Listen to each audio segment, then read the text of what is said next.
But God did not want to change his law of free will, so they decided to do everything possible to prove that they were right. And so they set out to destroy the new co-creators and everything in the matter realm to prove that they were right.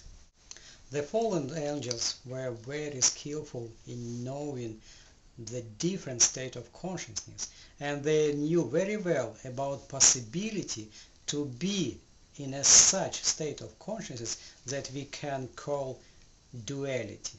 Duality means like a click in your mind when you think that God is somewhere in the sky. You cannot even see about Mother God, and you can stay in such a state of consciousness millions of years.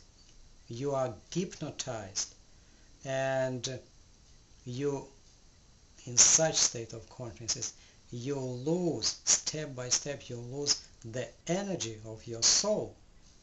You have lose your communication with spiritual realm.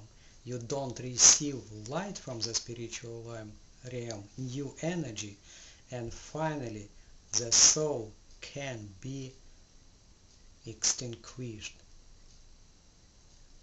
And fallen angels decided, in order to prove that they were right, they decided to attempt new co-creators in the Garden of Eden to go into the matter realm, into the physical realm even, without preparation.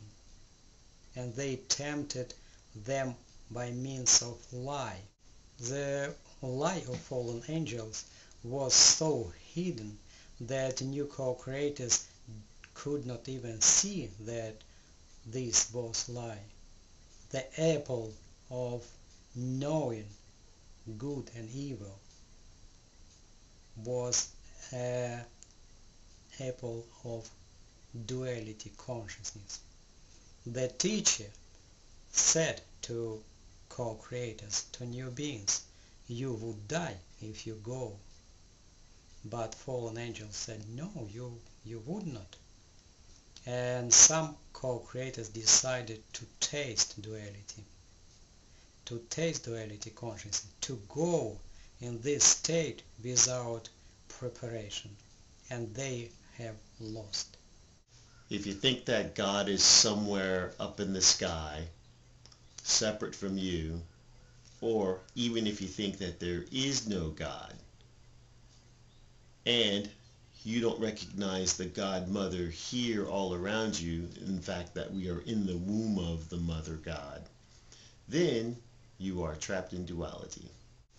The trick is that in accordance with God's law of free will, nobody, even God, can help you, because you chose to be in this state of consciousness, the state of duality consciousness, and only you is one who can change your decision.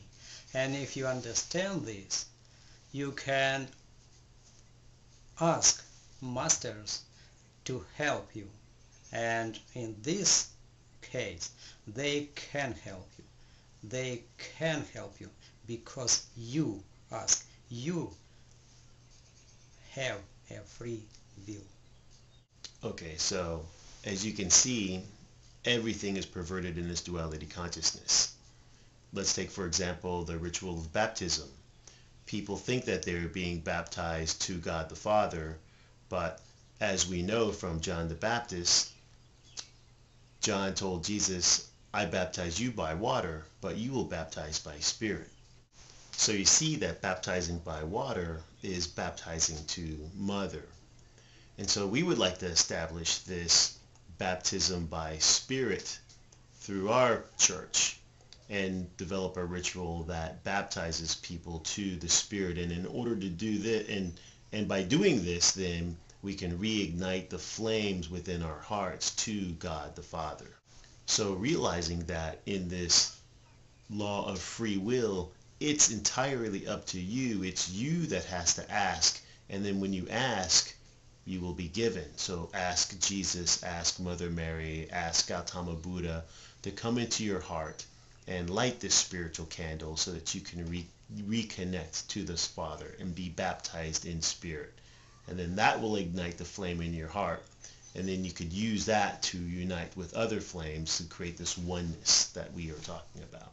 In reality, all other churches can perform this same ritual, but you have to realize that everybody has free will, and we are all in this duality consciousness. So it's probably most difficult for a priest to do something different than what he's been trained to do, especially concerning the ritual of baptism.